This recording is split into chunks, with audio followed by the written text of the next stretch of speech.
No one else has to believe in your dream. No one else has to believe in your goal. It's not for them to bring to life. So why would they care? Why would they invest in it? Why would they pour themselves into it more than you would? So you have to just dial back, be okay with those who are naysayers, be okay with those who don't believe or can't see that far ahead or cannot see, the specs of what your dream is going to be, because it's not for them to bring to life. It's up to you. It is your responsibility to make sure that it comes to life, no one else's. So don't blame anyone, don't lose friendships, don't get upset, don't get in your feelings about it when someone doesn't align with your goal and your purpose. Just continue to push forward, continue to know that you have purpose, and continue to fulfill your dreams and your passions, and everything else will fall into place. So I just wanted to drop those nuggets this morning. I love y'all. Be blessed.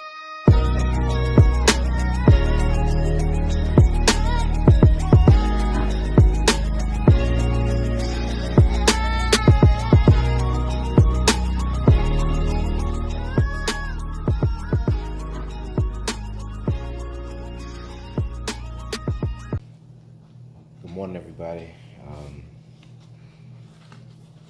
Another episode of Road to the Stage, and just want to come to you again, just tell you all thank you for just following this journey. It's truly been a new experience for me, being as transparent and vulnerable with this process, especially it's been my first one. And because this year, man, this year has been full of, I would say, opportunities, a lot of learning, a lot of time to be just reflecting on who you are, where you want to go, and just having a lot of introspection. So as you know, I started back in November, and now it is December 17th, and I have been quarantined. I've been in quarantine since December 11th. I was exposed to a student on campus whose parents didn't let us know that he was waiting testing, and because of that, I was ordered to go home, which meant that a few things. One, my daughter couldn't come up here for the holidays, which is a really huge bummer for me, because since I moved to Texas, I'm a lot further away now, and I can't see her as often. So I was really looking forward to seeing her for the winter break. But because I had got exposed, because of quarantine, and because of all the increased cases and things like that, I just felt like it was best that she just stayed home to be safe.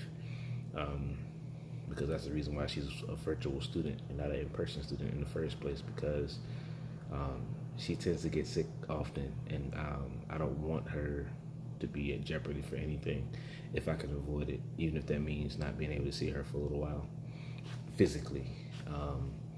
So that's the first thing. Secondly, I can't go to the gym. And as you can imagine, that's kind of tough when you are training for a show and you can't go to the gym to put stress on the body, so the body can then be refueled by food and grow in your sleep.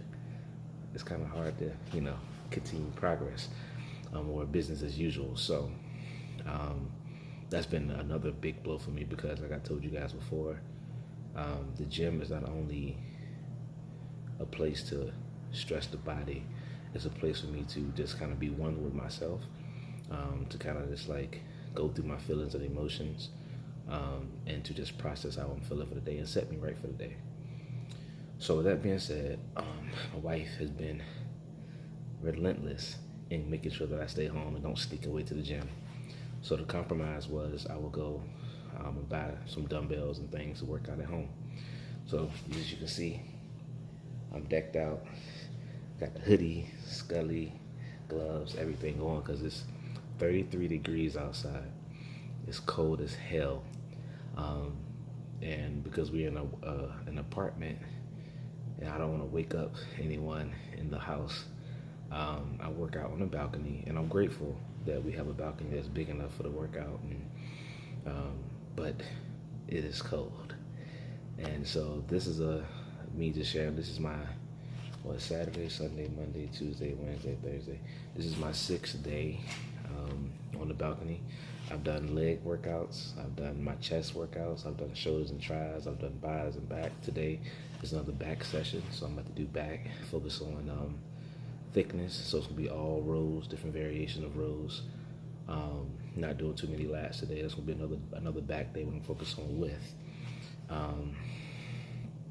got my pre-workout done. I'm ready. I got the music playing. I'm gonna listen to some probably some Pop Smoke today. Feeling like that in that vibe. And yeah, man, enjoy the workout. But I just wanted to share all this with you all. Just like say that like you're going to be met with opportunities or challenges that are unpredictable and are oftentimes out of your hands. Like I wasn't trying to get in close contact. I didn't want to be in quarantine. I had been safe this whole time. Going to the gym at 3:30, 4 o'clock in the morning when no one else is there. Staying in my office as much as possible at work. Just trying to stay safe. And so even when doing all that, I still, was at the mercy of other people who may or may not have been upholding their end of staying safe as well. And as a result, I'm here.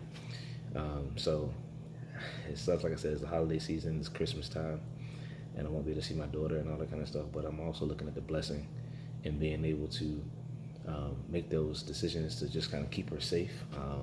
Still have a roof over my head, still have the ability to maintain my progress on the balcony. Still have food in my home and lights and heat and just breath in my body to do what I love. So if anyone's watching, if anyone's tuning in, just let this moment be just an affirming message to let you know that you got what it takes to keep going. You can do it. You don't have to wait for anyone's approval.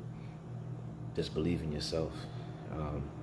I've started practicing my meditation again and doing my dreaming, and after my workouts I sit on the balcony once the sun comes up, and I just meditate, dream about me walking onto the stage, dreaming about one day getting my pro card, dreaming about actually being in Vegas for the Olympia and qualifying and just pursuing that endeavor with all of me, which is why I still get up early. That's why I still work out no matter what.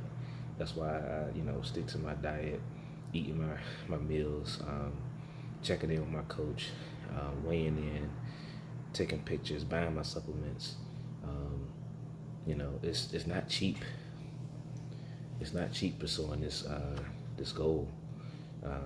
You got to pay for your coaching services. You got to buy more food to eat more. You got to pay for your supplements to make sure your body is responding and doing what it needs to do. I had to get a better gym membership because I needed that more exclusive 24-hour access vibe, and just the atmosphere is important to me, which means I'm driving further. I had a gym that was literally 2 minutes away from my home that I was going to when I first moved here, but the environment wasn't conducive for what I was trying to do. So now I drive 13 miles, to the gym, so that's more gas. It's not cheap, paying for your membership, paying to compete, register for a contest, and all those kind of things and stuff. So it's definitely something that you gotta love, something you gotta put your all into, because a lot is at stake. I could be very well saving a lot of this money to take care of other things, pay off debt, save up more, invest, whatever.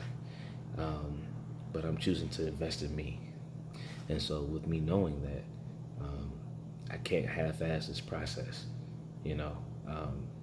I believe in me, and that's enough for me. But, I'm also making sure that I'm not leading my family, my wife, my daughter, astray when it comes to financial decisions. And I want them to know that they will get their return on investment from all that they're doing to support and encourage me along the way. I'm currently around 217, pretty lean. When I say pretty lean, I mean in the sense that before I started training with my coach, I was doing like a moderate to dirty bulk, where if I felt like getting something, I would. I hadn't really dialed into my meals, my meal prep. So I was gaining weight, right? Getting bigger. But I wasn't watching my calories. I wasn't weighing my food. And so I had got up to about 220, 217, but it wasn't good. So I've been working with my coach. He dialed me back down, took me back to a low calorie diet for like the first 4 weeks, 5 weeks, 6 weeks. And I was hungry as hell, you know what I'm saying, just starving, but won't cut it down. And I got back down to like 209, right? But since I've been training, eating right, and taking my supplements, I've slowly been going back up. So I went from 210 or 209 to like 213, 214, and now almost 2 months in, I'm back at 217, but it's a different 217. And just painting the picture, when I was at my heaviest, my heaviest was 240 back when my daughter, back when Kiana, my daughter's mother, was pregnant with Ladybug. But when I started my fitness journey 6-7 years ago, I was around 208, and it was terrible. It was like, ooh.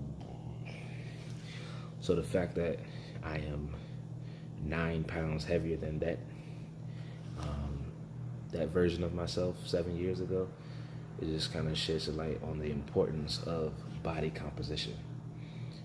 And I talked about this a while ago in one of my posts, but body composition is so important. We get caught up in the weight, which is cool, and the fat or whatever, but when you look at your body composition and how it evolves, you will see that you can be the same weight and look 2 or even 3 different ways. So, you know, and the way to really change your body composition on top of your diet and your cardio, because people think cardio is the #1 way. No, it's not. Weight training and resistance training is where you really get your bang for your buck with changing your body composition and eating. Those 2 are the most important. The cardio is a tertiary benefit where it strengthens your heart and it also helps with the fat burning process, especially if you do AM or morning fasted cardio. But you need both, right? You need all 3, but you need both. You can't, people just go do a whole bunch of cardio and they'll lose weight. They'll also lose muscle. They'll also be, atrophied like a mug. But when you do muscle training, you build muscle. The more muscle you have, the more calories you burn, because it takes more energy to maintain those muscles. So when you're weight training and you're growing and you're eating right to refuel and to grow, ultimately your caloric baseline, your basal metabolic rate will be increased.